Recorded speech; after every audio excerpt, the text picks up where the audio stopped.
Joining me now is our international affairs commentator, Doug Herbert. Doug, after 100 days, where are we now? I mean, what are your broad takeaways Yeah. at this point in time? Yeah, well, first of all, despite what we're hearing, yes, Russia may seem to have the upper hand, and it does probably in Donbas right now.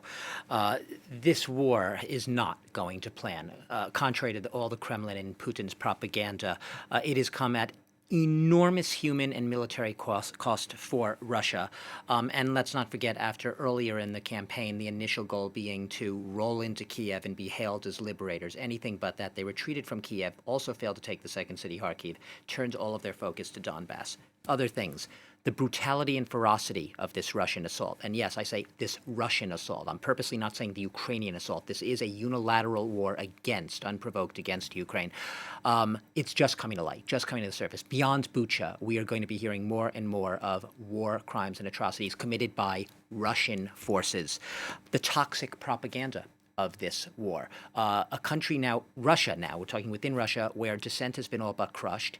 It is a crime to call the war a war, risk of 15 years in prison, and where people in workplaces and whatnot are forced into city squares to form Z formations.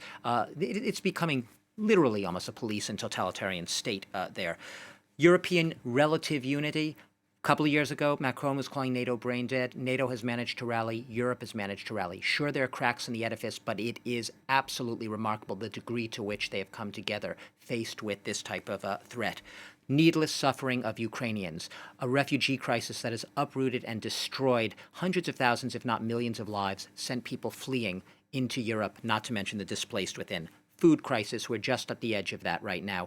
African Union warning that millions face potential starvation because Russia, I underscore again, Russia is blockading wheat and grain and other foods in Ukrainian ports. And finally, Ukrainian resilience. No one ever expected Ukraine's relative pipsqueak army compared to Russia, outgunned, outmanned broadly, to fare as well as it has.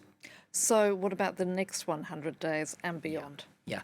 Several scenarios. War of attrition, which is the word that keeps coming up in time and again. Will this month, forget weeks, forget months, will this drag on for years as both sides fail to make the really substantive, decisive blows to call an outright victory? What about Putin's ceasefire? What if, and this I don't think is that likely, but Putin says, you know what? Enough's enough. We got our Donbas. We're going to cut our losses right now. We'll take Donbas and we'll start to negotiate and call a ceasefire. I don't see that too likely. Ukraine victory. Zelensky continues to say, you might say just for propaganda purposes, that Ukraine will win this war. Maybe Ukraine really believes that resilience will pay off and it just has to keep going and it will pull off a win. A stalemate. Both sides keep grinding and grueling away at it. Nothing really happens, and that draws them to the negotiating table because they realize neither one is going to strike that decisive blow I was talking about. Finally, a Russian victory. Putin doesn't just get Donbas in the campaign. They say it's right now, the military there, 90% of control is Russian in the Luhansk region. But they go on and come back to their original objectives. Kiev, why not central Ukraine, why not the whole of Ukraine? We know that Putin doesn't believe in Ukraine as a nationality, as a people. He doesn't believe it's a country that exists or should exist. Doug Herbert, thank you for that.